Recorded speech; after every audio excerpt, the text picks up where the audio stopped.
Our bitterest remorse is not for our sins, but for our stupidities. Excerpt from Wendover's new novel.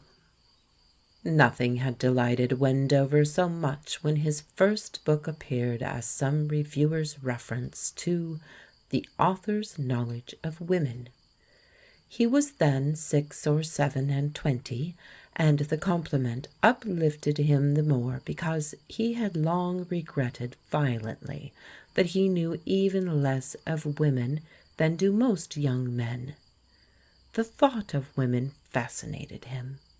He yearned to captivate them, to pass lightly from one love affair to another, to have the right to call himself blasé. Alas! A few dances in the small provincial town that he had left when he was 18 comprised nearly all his sentimental experiences.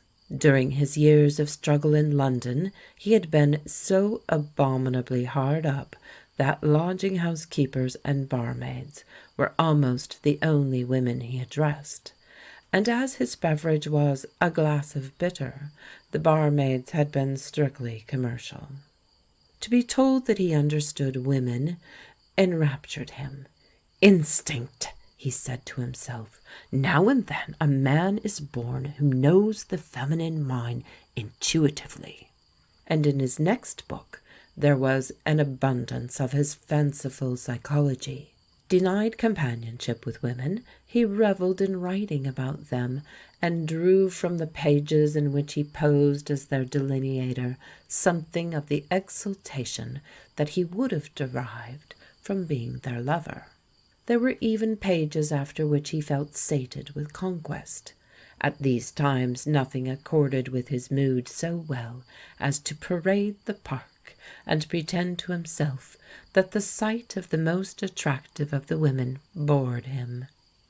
But as loneliness really cried within him pathetically, he had an adventure, culminating in marriage, with a shop assistant who glanced at him one evening in Oxford Street.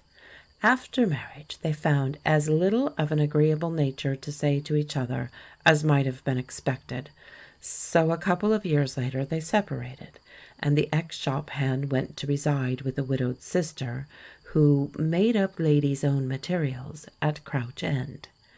Gradually he came to be accepted, at his own valuation, to be pronounced one of the few gifted men from whom the feminine soul held no secrets. Then, when he was close on 40, a novel that he produced hit the popular taste, and he began to make a very respectable income. Now, for the first time, he had opportunities for meeting the class of women that he had been writing about, and he found, to his consternation, that they failed to recognize him as an affinity after all. They were very amiable, but like the farmer with the claret, he never got any further. He perceived that his profundities were thought tedious, and that his attentions were thought raw. It was a sickening admission for an authority on women to have to make, but when he tried to flirt, he felt shy. At last he decided that all the women whom he knew were too frivolous to appeal to a man of intellect, and that their company wearied him unutterably. But though he had reached middle age, he had never as yet been really in love. In the autumn of his 42nd year, few people judged him to be so much, he removed to Paris. Some months afterwards, in the interest of a novel that he had begun, he deserted his hotel in the Rue d'Antin for a pension de famille on the left bank. This establishment, which was supported chiefly by English and American girls studying art, supplied the colour that he needed for his earlier chapters, and it was here that he made the acquaintance of Miss Cyril. Miss Cyril was about 26, bohemian, and ambitious beyond her talents. Such pensions de famille abound in girls who are more or less bohemian and ambitious beyond their talents, but Rhoda Cyril was noteworthy. Her face stirred the imagination. She had realized that she would never paint, and the free and easy intercourse of the Latin Quarter had wholly unfitted her for the prim provincialism to which she must return in England. "My father was a parson," she told Wendover once, as they smoked cigarettes together after dinner. "I had hard work to convince him that English art schools weren't the apex, but he gave in at last and let me come here. It was paradise. My home was in Beckenhampton. Do you know it? It's one of the dreariest holes in the kingdom. I used to go over to stay with him twice a year. I was very fond of my father, but I can't tell you how terrible those visits became to me, how I had to suppress myself, and how the drab women and stupid young men used to stare at me, as if I were a strange animal or something improper. In places like Beckenhampton they say Paris, in the same kind of voice that they say hell. I suppose I'm a bohemian by instinct, for even now that I know I should never make an artist, my horror isn't so much the loss of my hopes as the loss of my freedom, my identity. I am never to be natural any more. After I leave here, I am to go on suppressing myself till the day I die. Sometimes I shall be able to shut myself up and howl. That's all I've got to look forward to." "What are you going to do?" asked Wendover, looking sympathetic and thinking pleasurably that he had found a good character to put into his book. "I'm going back," she said, a shining example of the folly of being discontented with district visiting and church bazaars. "I go back a failure for Beckenhampton to moralize over. My old schoolmistress has asked me to stay with her while I look round. You see, I've spent all my money, and I must find a situation. If the Beckenhampton parents don't regard me as too immoral, it is just possible she may employ me in the school to teach drawing, unless I try to teach it. Then I suppose I shall be called a revolutionary and be dismissed." She contemplated the shabby little salon thoughtfully and lit another cigarette. "From the Boul' Mich' to a boarding school. It'll be a change. I wonder if it will be safe to smoke there if I keep my bedroom window open wide." Yes, it would be as great a change as was conceivable, and Rhoda Searle was the most interesting figure in the house to Wendover. She was going to England in a month's time. There was no reason why she should not go at once, save that she had enough money to postpone the evil day. And during this valedictory month, she and he talked of their friendship. In the tortuous streets off the boulevard, she introduced him to humble restaurants, where the dinners were sometimes amazingly good at ridiculously low prices. Together they made little excursions and pretended to scribble or sketch in the woods, looking at each other, however, most of the time. And then at evening there was an inn to be sought, and the moon would rise sooner than the friends, and in the moonlight, when they returned to Paris and the pension de famille, sentiment would constrain their tones. It was all quite innocent, but to the last degree unwise. The ex-shop assistant still throve decorously at Crouch End on his allowance, and Wendover should have seen that he was acting unfairly towards Miss Searle. To do him justice, he didn't see it.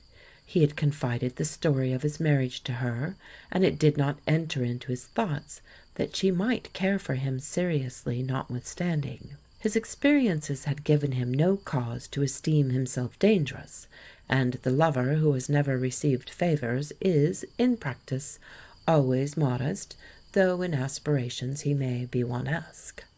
The suitor of quick perceptions has been made by other women, as everybody but the least sophisticated of debutantes knows.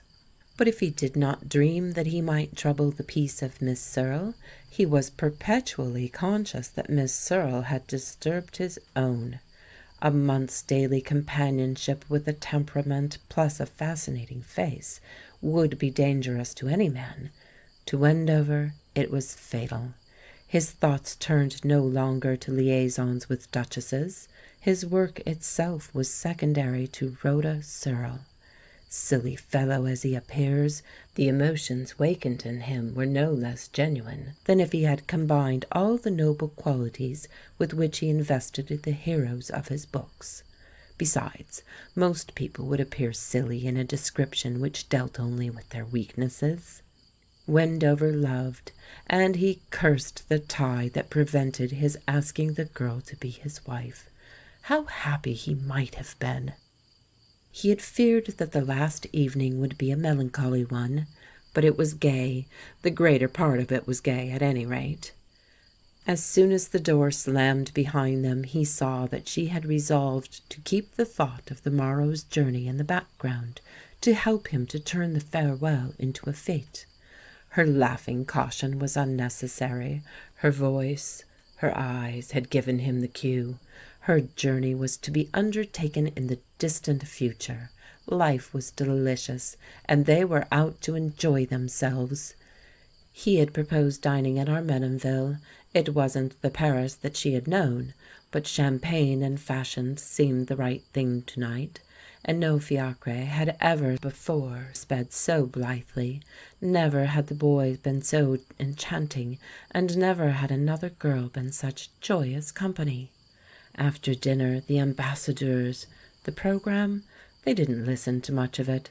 They were chattering all the time. It was only when the lamps died out that he heard a sigh. It was only when the lamps died out that the morning train and the parting and the blank beginning of the afterwards seemed to him so horribly near.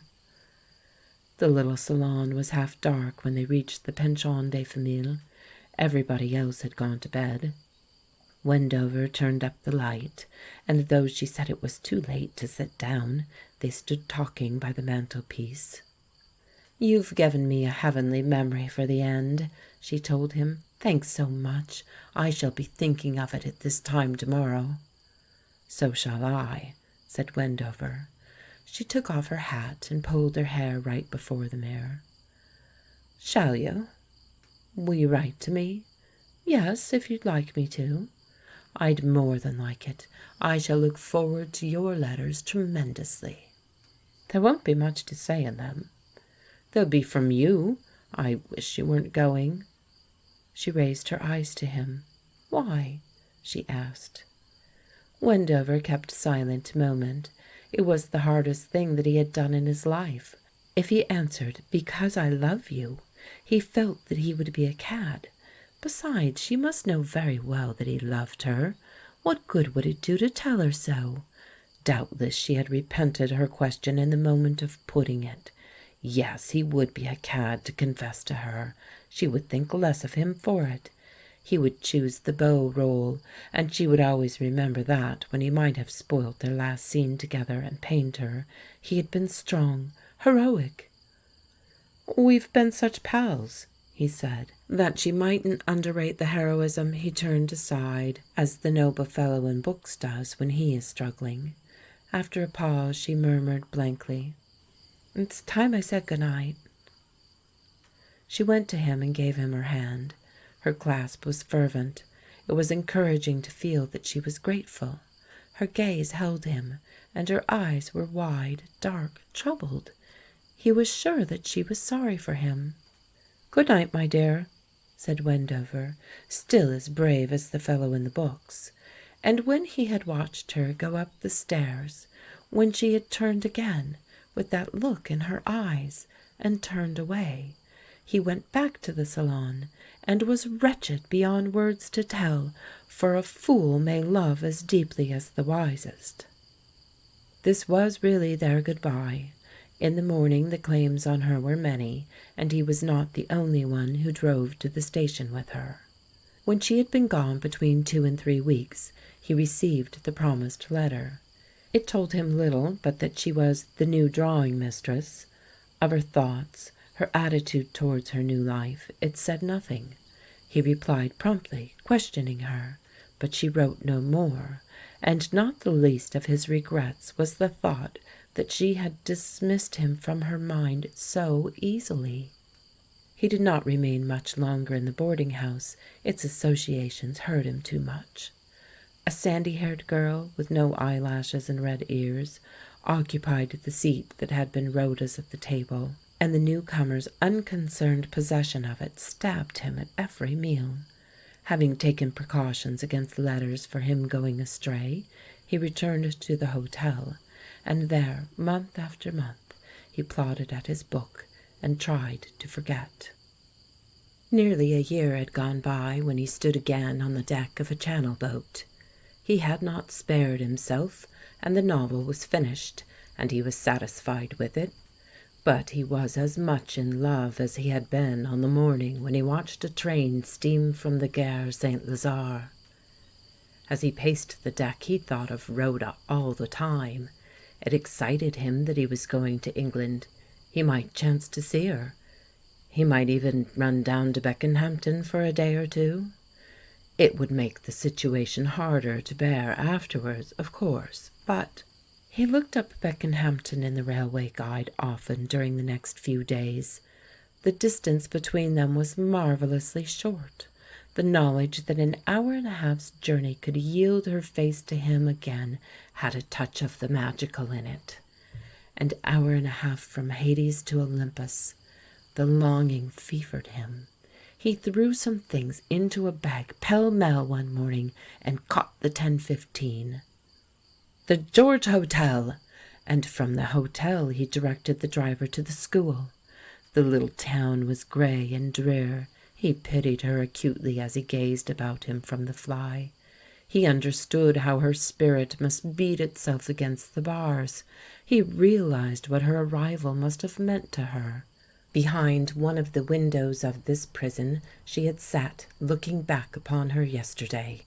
How the year must have changed her! He wondered if she still smiled.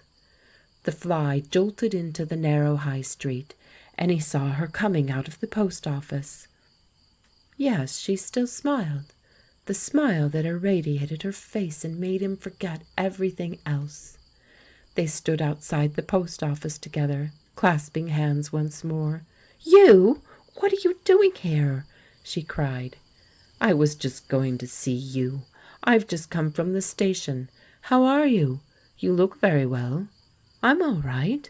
Are you back for good?" "Yes, I left Paris a few days ago." "Did you stay on at the pension?"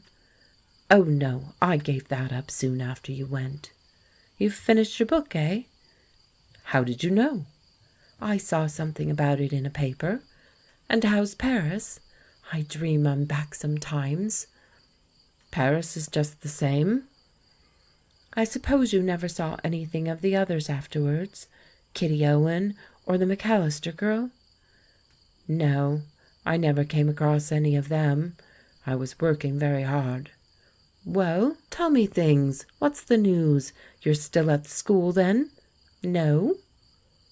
"No? Aren't you?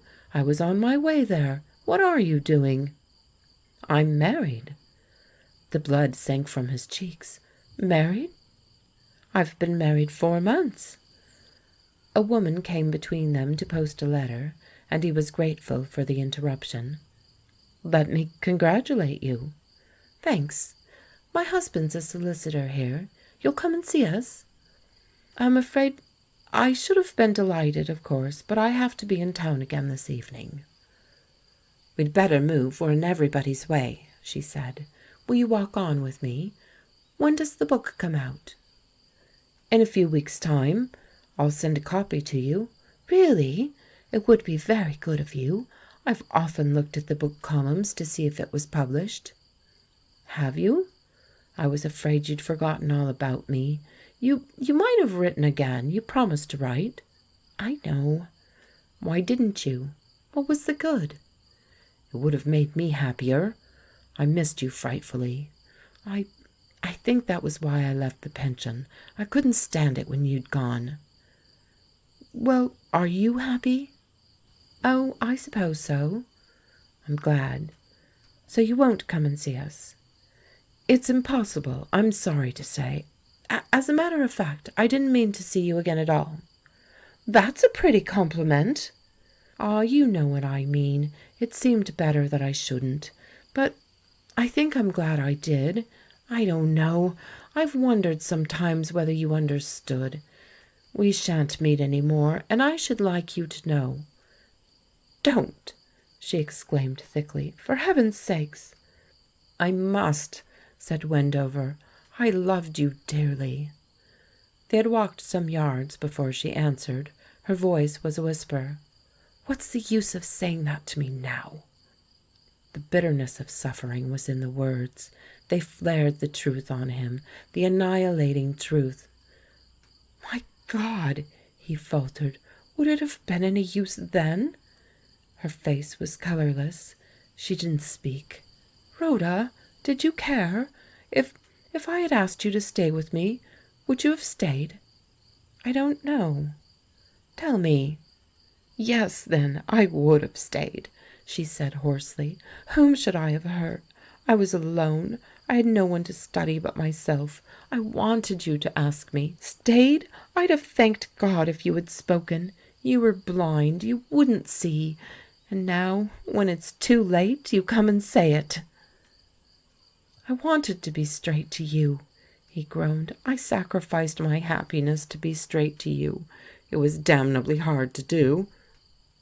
"I know, but I didn't want sacrifices. I wanted love.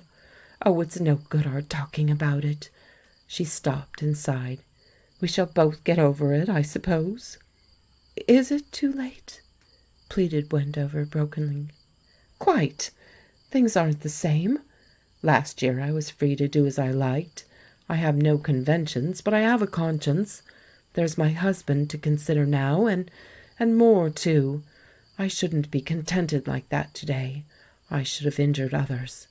You and I let our chance slide, and we shall never get it back. Smile, and say something about nothing. There are people who know me coming along." And he did not sleep at the George after all. In the next train that left for Euston, a grey-faced man sat with wide eyes, cursing his own obtuseness, and he has not met her since. There is, of course, a brighter side to the history. Although Rhoda is unhappy, she is happier than she would have remained with Wendover when the gilt was off the gingerbread, and though Wendover will never forget her, he cherishes her memory with more tenderness than he would have continued to cherish the girl.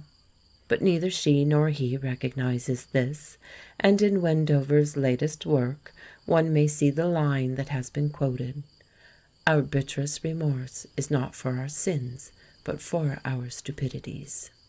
The reception of the novel was most flattering, and as usual the author's insight into the mind of woman has been pronounced remarkable.